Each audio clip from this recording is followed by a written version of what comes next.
Senhor, essa é a nossa oração, Pai. Porque aprender para nós é tão duro, tão pesado, que a gente cai e se levanta o tempo todo.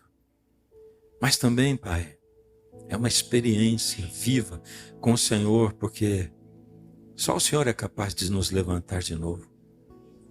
É porque quanto mais a gente se volta para o Senhor, mais a gente pode ver a sua mão agindo na nossa vida. Então nos ajuda, Pai. Voltamos nosso olhar para o Senhor e clamamos ao Senhor que não se esqueça de nós, não vire as costas para nós e que nos dê força para não nos virarmos contra o Senhor.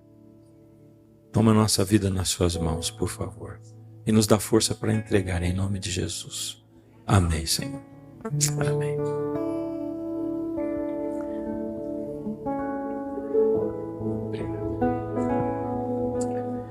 Convido você a abrir a sua Bíblia. Primeiro livro de Crônicas, o capítulo 21. Enquanto o coral sai, obrigado, coral. Deus abençoe, viu? Deus abençoe vocês.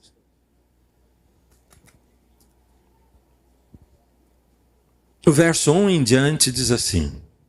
Primeiro Crônicas 21, verso 1 em diante.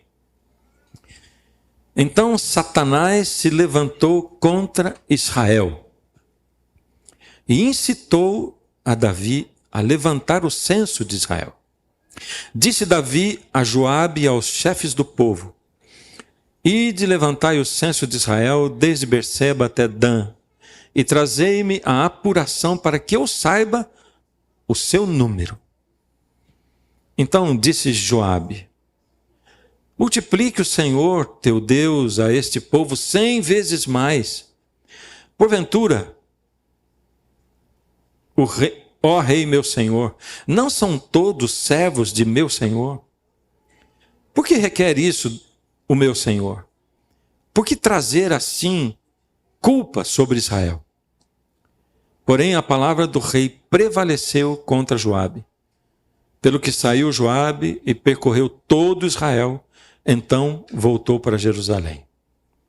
Deu Joabe a Davi o recenseamento do povo. Havia em Israel 1.100.000 que puxavam da espada. E em Judá eram 470.000 homens que puxavam da espada. Porém os de Levi e Benjamim não foram contados entre eles, porque a ordem do rei foi abominável a Joabe. Bom, o texto começa de uma forma bem veemente, contundente, dizendo que Satanás se levantou contra Israel e incitou Davi a levantar um censo. Bom, o que a Bíblia está dizendo com isso? Que é pecado fazer o censo? Não é? Não. Não, porque em Israel o censo era feito de tempos em tempos, como é feito até hoje, né? No mundo, ao redor do mundo. E era feito pelos sacerdotes. Isso era uma coisa normal. Porém, para Deus sempre importam os motivos. E para a gente também, né? Por que você está fazendo isso aí? Qual é o seu motivo? O que leva você? Por isso que eu sempre digo, né? A gente tem sempre que questionar os nossos próprios motivos. Porque até ir à igreja pode ser abominável, dependendo do porquê eu vou. Até dar oferta pode ser abominável, dependendo do porquê eu dou. Tudo pode ser abominável, dependendo dos motivos. Na verdade, o contexto aqui é o seguinte: Davi estava nesse momento aqui com 70 anos de idade. Ele estava ali no auge da sua vida, do seu reinado. E também Israel estava no seu auge. Tem dois momentos na vida de Davi em que ele sentiu mais ou menos o que ele sentiu aqui. Uma é essa com 70 anos, mas ele já tinha sentido antes com 50 anos. Que sentimento é esse? É o sentimento do: olha onde eu cheguei. Olha quem eu sou. Comparado com quando eu assumi esse reino, olha onde ele chegou. Davi teve uma vida de muitas e muitas e muitas vitórias, né?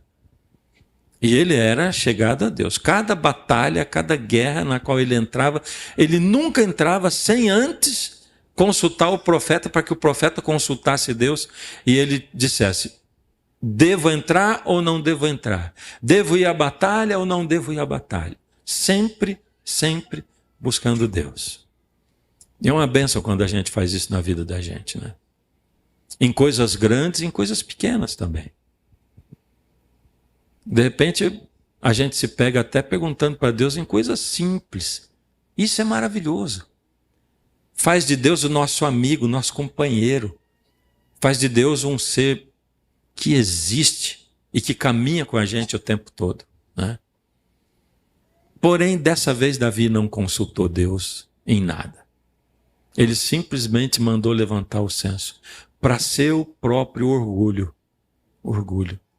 E Davi não era qualquer um, ele era o rei de Israel. Biblicamente, quando você estuda a Bíblia, Davi ele era um tipo de Cristo, né? Ou seja, ele era um exemplo do próprio Cristo. Lembra o cego e outros como chamavam Jesus?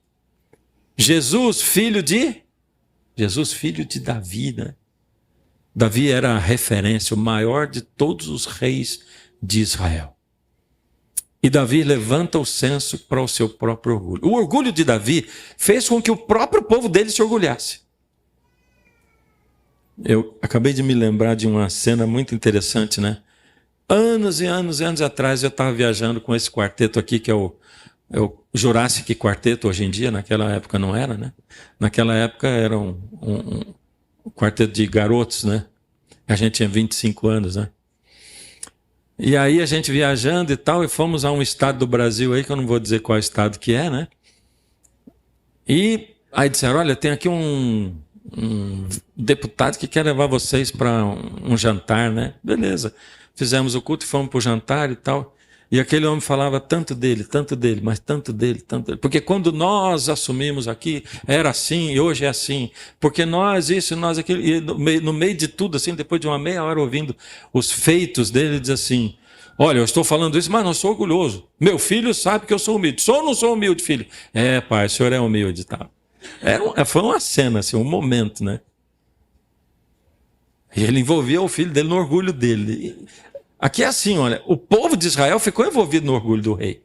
Sabe como que é? Davi expandiu o reino, ele estabeleceu o reino, ninguém questionava nada da condição econômica do país, mesmo religiosa do país, porque era uma teocracia. Israel estava no auge, Davi estava no auge, aos seus 70 anos ele levantou, olhou e disse assim, uau, agora eu quero saber o que o reino era antes sem mim e no que ele se tornou. Vamos levantar o censo. E ao invés de chamar os sacerdotes, que era quem fazia o censo, como ele sabia o que movia o coração dele a levantar aquele censo, o orgulho dele, como ele envolveu o reino no orgulho dele e deixou o povo orgulhoso de ser quem era, então Davi não pediu para os sacerdotes, pediu a Joabe. E olha que Joabe nem era um camarada assim de um caráter tão maravilhoso assim. Era questionável. Os motivos de Joabe sempre eram questionáveis. Mas quando Davi fala para Joabe, ele diz assim, Rei, mas isso aqui não é tudo teu? O reino não é todo teu? Deus tem multiplicado aí 100 vezes tudo que o senhor tem. Por que o senhor vai levantar um opróbrio desse tão grande sobre o seu reino? Por que o senhor vai fazer um negócio desse atendendo o seu desejo do coração e o senhor vai arrumar nesse sentido? Não faça isso. Mas tem uma coisa, né? Quando a gente está focado no pecado, quando a gente está decidido a pecar, muitas vezes a gente não volta atrás, né? E a gente planeja. Já se viu planejando pecar? Rumando para aquilo? Tem pecados que demoram mais para você fazer, né? Requer planejamento, às vezes até estratégia. Mas você toma o seu tempo naquilo, né? E durante esse tempo é um sofrimento, né? Porque você fica ali. Primeiro, Davi estava longe de Deus. Ele se separou de Deus. Porque é impossível você pecar quando você está junto de Deus. Lembra os discípulos andando com Jesus e discutindo quem era o maior? A Bíblia fala que eles ficaram para trás. Eles ficaram para trás. Deixaram Jesus na frente, foram andando mais devagar e tal. E lá está Jesus lá na frente e eles lá atrás discutindo quem é que ia ter um cargo melhor quando Jesus pusesse na terra o reino que eles achavam que Jesus ia colocar. Não, porque eu cheguei primeiro. Não, mas Jesus me chamou. Não, mas tudo que ele vai fazer, ele pergunta para mim. A gente tem que se afastar de Jesus para pecar, porque do lado dele não dá para pecar. E Davi se separou de Deus e separou o povo dele de Deus também. Separado de Deus, Davi também não tinha que prestar contas para ninguém. Tem algumas coisas que são muito perigosas na nossa vida, mesmo quando elas parecem boas. Eu tenho um amigo meu que diz assim, olha, se você estiver indo muito bem financeiramente, se você estiver ganhando muito dinheiro, não diga assim, obrigado, Senhor, por tudo que você diz assim, irmãos, orem por mim, porque eu estou sendo provado. Porque é uma provação. Né? As coisas boas são provações também. Tudo em excesso. Né? Porque os motivos é que interessam. E quando você não tem que dar satisfações a ninguém também, é um momento de alerta. Acende o sinal de alerta. Presta atenção. Porque não é bom não ter que dar satisfação a ninguém. Já percebeu como é que se faz um ditador? O ditador ele vai estabelecendo a sua própria vontade e as pessoas vão permitindo que ele faça a vontade deles sem questionar o que ele faz, até que ele chega num ponto quando ele tem tanto poder que as pessoas têm medo de perderem o seu cargo, a sua influência, a sua posição. E em algumas vezes temem até pela sua própria vida, a vida da família. Então se forma um ditador. E eu estou falando não só em termos de país, não, tá? Estou falando um ditador em termos de família, né? Em termos de qualquer instituição, no seu trabalho, por exemplo. Se você não tem que prestar satisfação a ninguém, você está correndo perigo. Prestar satisfação é muito importante. Pedir opinião é importante. Ser participativo é importante. E nesse caso, o próprio Joabe diz, não faz isso. E como Deus fala através das pessoas, não é? Aí Deus fala através das circunstâncias, né? Deus fala através de pessoas que são crentes, outros que não são crentes. Deus fala Deus fala de muitas maneiras. Deus fala através de criança. Deus fala. A gente só tem que estar com os ouvidos abertos para ouvir a voz de Deus. E dessa vez Deus falou através de Joabe, comandante de Davi. Não traga esse opróbrio sobre o seu país. Não mova o coração do povo. Não faça com que o coração do povo se orgulhe como o seu e não leve a situação do reino até aí. Mas Davi seguiu focado no pecado. Ele levou 10 meses para levantar o censo de Israel. Davi, sabendo que estava errado, incomodado com a consciência pesada, levou 10 meses. A gente chega no auge quando sente igual Davi, assim, quando assim, eu cheguei aqui, mas eu mereci. Já sentiu isso alguma vez? Não, eu tô prosperando, a gente gosta dessa palavra, né? Eu estou prosperando, mas eu mereci. Eu dou duro. Eu batalhei muito por isso. E quando eu falo eu batalhei muito por isso, eu fico lembrando de coletores de lixo, né? Correndo atrás de um caminhão. Você acha que eles batalham muito ou não? Batalham, mas nem todo mundo tem a mesma recompensa financeira ou social, não é verdade? Então, por que cargas d'água você acha que você merece e o outro não? Eu batalhei por isso. Não tem nada que a gente faça na vida que não tenha tido uma parceria com Deus. Nada, nada, nada. Mas quando eu me acho acima de Deus, ou da recompensa de Deus, ou da participação de Deus na minha vida, quando eu não tenho satisfação a prestar, quando eu me orgulho daquilo que eu fiz, como se fosse eu mesmo, aí acaba não tendo um lugar para Deus, eu me afasto de Deus. E sou capaz de prosseguir 10 meses, 1 ano, 2 anos na direção do pecado, mesmo estando incomodado, porque pecar incomoda um monte. Fazer coisa errada incomoda demais. E Davi ficou incomodado demais. 10 meses de incômodo, mas ele queria saber o tal do censo. É incrível, né? Porque o pecado cega a gente, né? A gente não vê nada ao redor. E só termina quando a gente faz ou quando é descoberto. Davi terminou o censo e quando acabou o censo, ele caiu em si. Aí ele diz, fiz uma besteira tamanha de um bode. Só que cair em si não é para todos.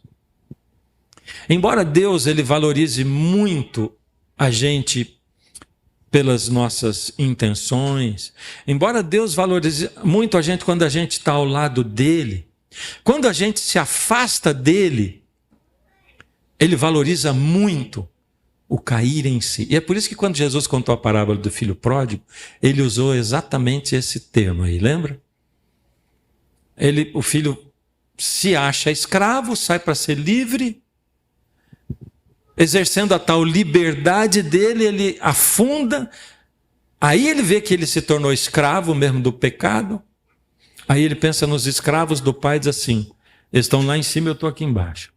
Os escravos do meu pai estão melhor que eu. Vou voltar para ser escravo, porque não tenho mais condição de ser filho. Mas antes dele pensar isso, Jesus diz assim, caindo em si, disse, quantos escravos do meu pai têm pão com fartura e eu estou aqui, morrendo de fome. Caindo em si. Cair em si não é para qualquer um. E é por isso que Davi é chamado de o homem segundo o coração de Deus. Porque o que movia o coração de Davi era um amor intenso por Deus. Um amor desse tipo, sabe? Desse tipo assim, Senhor, que é o que diz a música que a gente cantou, né? Senhor, eu cansei de tentar lutar pelas minhas próprias forças. Eu caio, me levanto. O tempo todo. Aí Jesus assim, caiu? Não interessa. Se você olhou para mim de novo e teve desejo de voltar, eu te alcanço de novo. Davi era o homem segundo o coração de Deus, não porque Deus o amava mais que os outros, mas porque ele amava Deus mais que os outros. Porque Deus era o que movia o coração dele. E Deus era o primeiro lugar no coração dele. E a vida da gente é assim, né? Eu fico meio frustrado de ver essa história aqui. Totalmente frustrado. De ver que Davi chegou aos 70 anos numa caminhada espiritual assim, né? E chega lá nos 70 no auge, ele ainda, dá um tombaço lá para baixo de novo. O que me mostra que a caminhada para Deus não é linear. Não é assim.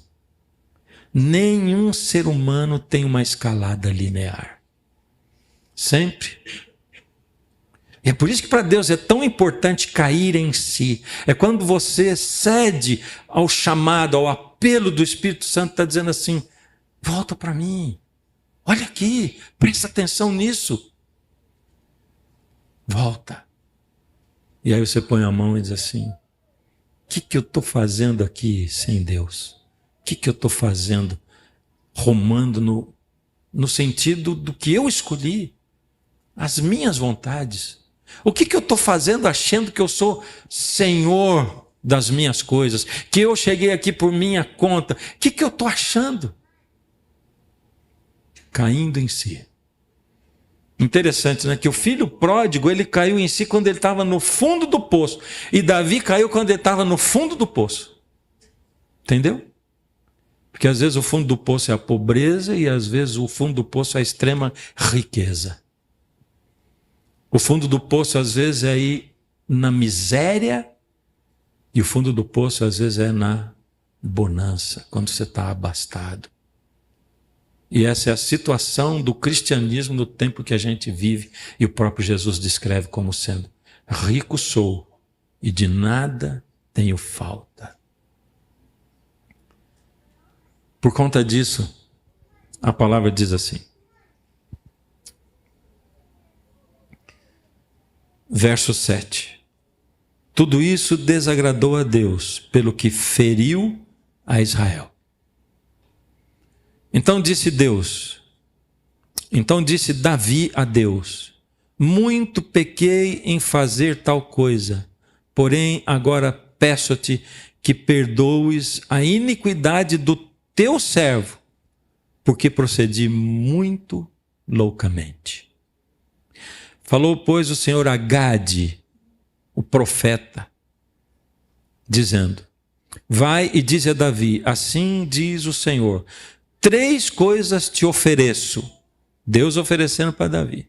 Escolha uma delas para que eu te faça. 3 coisas te ofereço. Não é o gênio da lâmpada, porque não são 3 coisas boas. Não são 3 desejos. Ou 3 anos de fome. Ou que por 3 meses sejas consumido diante dos teus adversários. E a espada dos teus inimigos te alcance, ou por 3 dias a espada do Senhor, isto é, peste na terra, e o anjo do Senhor causem destruição em todos os territórios de Israel. Vê, pois, agora que resposta hei de dar ao Senhor que me enviou. Esse é o profeta falando com Davi.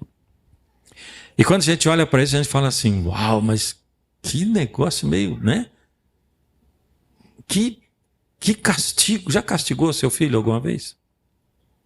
Já foi castigado por seu pai, sua mãe, alguma vez? Conhece algum pai ou mãe que não castiga seus filhos? Se você conhece, você vai saber que é um desastre a família. Só que é duro castigar também. Como é duro, não é? Quem nunca pensou, puxa, por que ele fez? Eu não queria dar um castigo. E aí você dá um castigo, seja ele qual for, né? Hoje em dia, ficar sem o celular. E você vê o sofrimento do teu filho, teu coração também pesa ao ver que o teu filho sofre. Seja o castigo qual for. Sofre o coração. E agora eu vejo Deus, porque Deus, tem uma promessa na Bíblia, lá em Romanos, capítulo 8, verso 20, acho que é 20, ele diz assim, todas as coisas contribuem para o bem daqueles que amam a Deus. E eu fico pensando que trabalho que essa coisa dá para Deus, para ele cumprir essa promessa. Porque ele está dizendo que todas as coisas contribuem para o bem. Que trabalho dá? Por quê?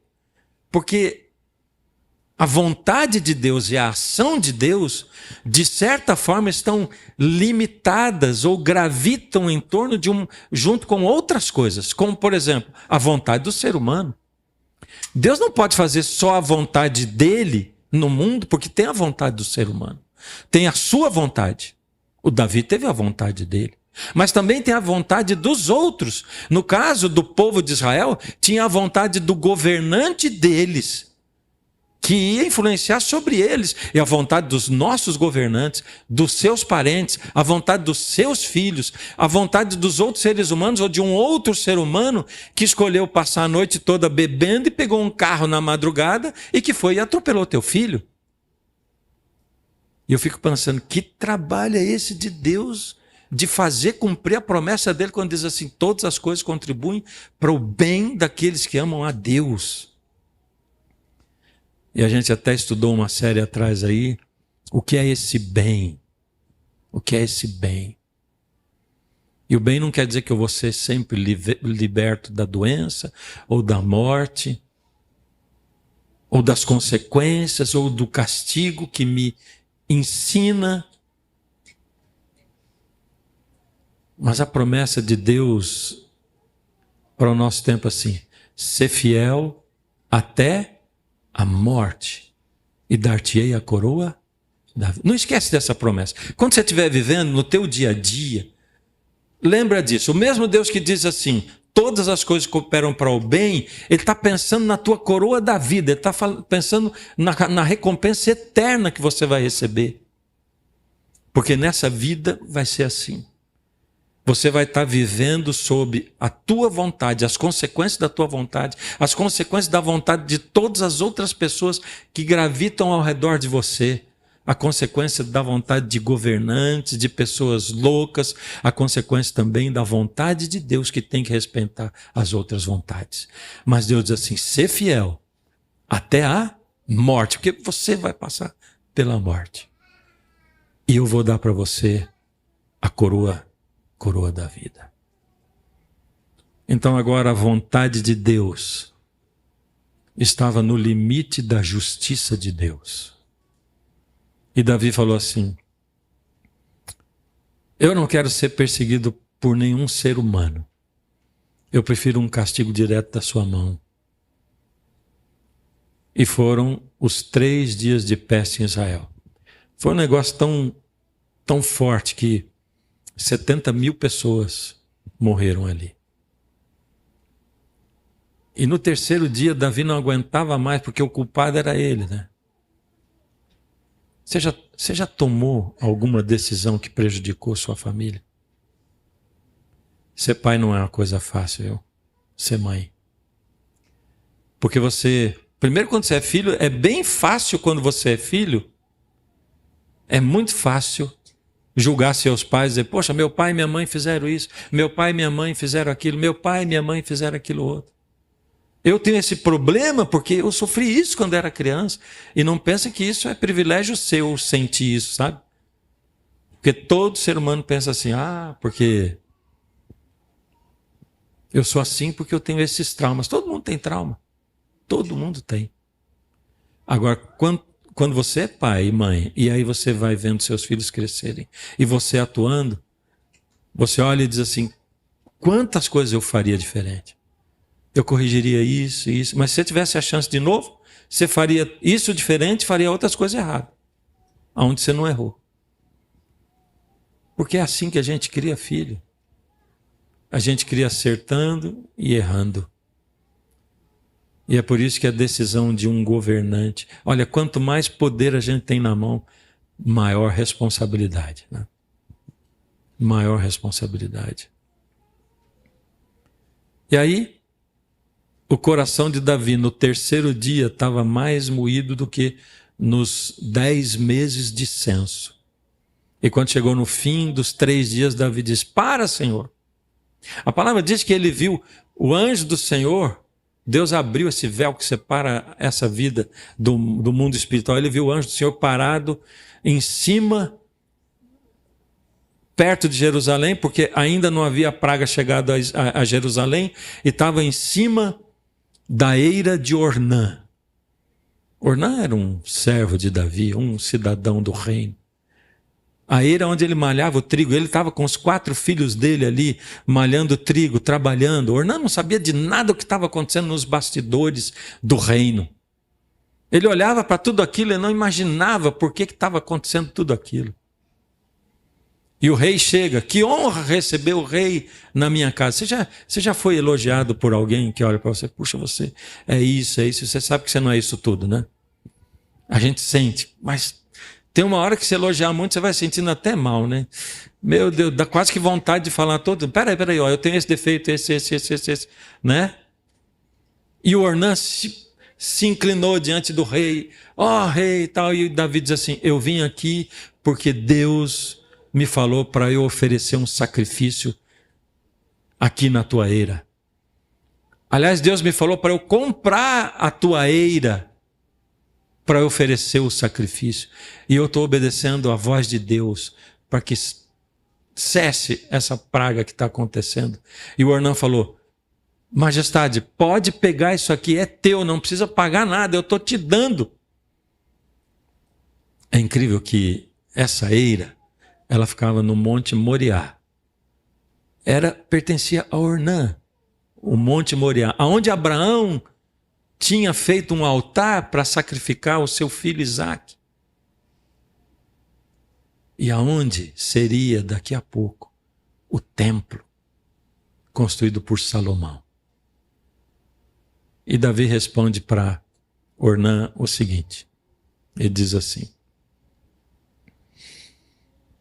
verso 24, retornou o rei Davi a Ornã, não, antes pelo seu inteiro valor quero comprar a sua eira, porque não tomarei o que é teu para o Senhor, nem oferecerei holocausto que não me custe nada.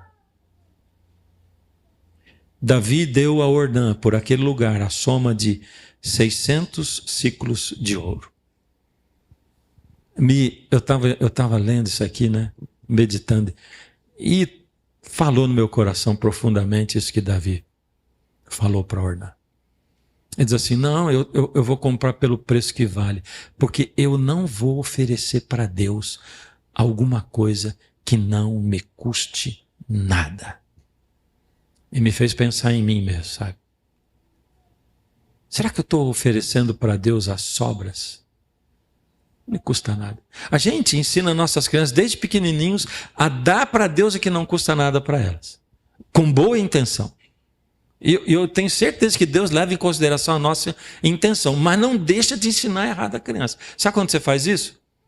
Quando você pega o dinheiro da carteira no sábado de manhã e dá um dinheirinho para os seus filhos, para eles colocarem na salva da oferta na hora do culto.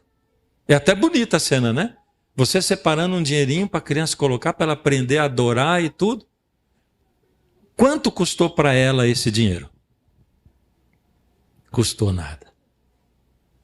E aí eu me lembrei de meu filho contando, né, que esses dias ele e a esposa, né, tiveram com o netinho no shopping e tal, passeando. E aí, com criança, né, o netinho tem 6 anos, é certo que vai entrar numa loja de brinquedo, né? E tem toda aquela coisa antes, ó, não vai comprar nada, não sei o que lá. Bom, mas daí ele olhou, viu um negócio assim. Papai, será que daria para comprar esse brinquedo? Bom, voltando um pouquinho o tempo, há um tempinho atrás, eles decidiram, né? O meu filho e a Nora decidiram dar uma mesadinha para ele, né? Aí deram uma carteirinha para ele botar o dinheirinho lá dentro. Então, recebe todo mês a mesadinha. E aí, como que quando vô e vó vão na casa dele, ele mostra a carteira. Quando mostra a carteira, o que é que você faz? Você dá mais um dinheirinho e vai. E tio, dá mais um dinheiro. A carteirinha dele está bem recheadinha lá, né? Aí ele olhou e falou, papai, será que daria para comprar esse brinquedo? Aí meu filho diz assim, olha, não é época de comprar brinquedo, mas o teu dinheiro dá para comprar. Então não quero. É ou não é? É difícil dar alguma coisa que te custa algo. É complicado. E às vezes a gente deixa só as moedinhas lá no carro para dar quem está no farol. Eu não estou falando de quantidade, gente. Jesus não fala de quantidade. Ele não diz quanto que você tem que dar para o pobre. Depende do quanto aquilo custa para você. Pode ser que a moedinha custe tanto para você que vai te fazer falta. Aí a moedinha é muito para você dividir com quem está no farol. Mas se ela não custou nada, não custou nada. Jesus não fala de dinheiro, de valor. Ele só fala do quanto aquilo custa para você. Quanto custa dar o teu tempo para Jesus? Quanto custa? Custa muito? Custa pouco? Não dá para ele o que não custa nada para você. E às vezes a gente dá o sábado como aquilo que não custa nada. Já pensou nessa coisa? O sábado é o dia que eu não trabalho mesmo, eu não vou na aula mesmo, porque eu aprendi isso desde criança.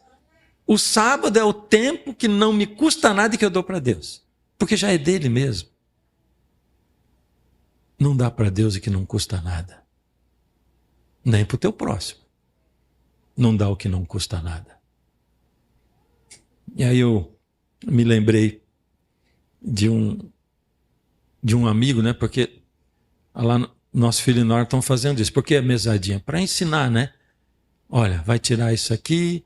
Quanto que você quer dar de oferta? Quanto você quer dar? Para ensinar. E também isso, né? De comprar isso. Ó, se planeja. Você quer comprar o quê? Se planeja. Ah, mas vai levar o ano inteiro para comprar lá. Não tem problema. Vai levar o ano inteiro, mas você vai gastar. Se você não gastar até lá, você vai comprar. E aí vem aquela vontade de usar tudo, né? Não, mas essa parte. Então. E aí me lembrei de um amigo que ia até mais longe, né?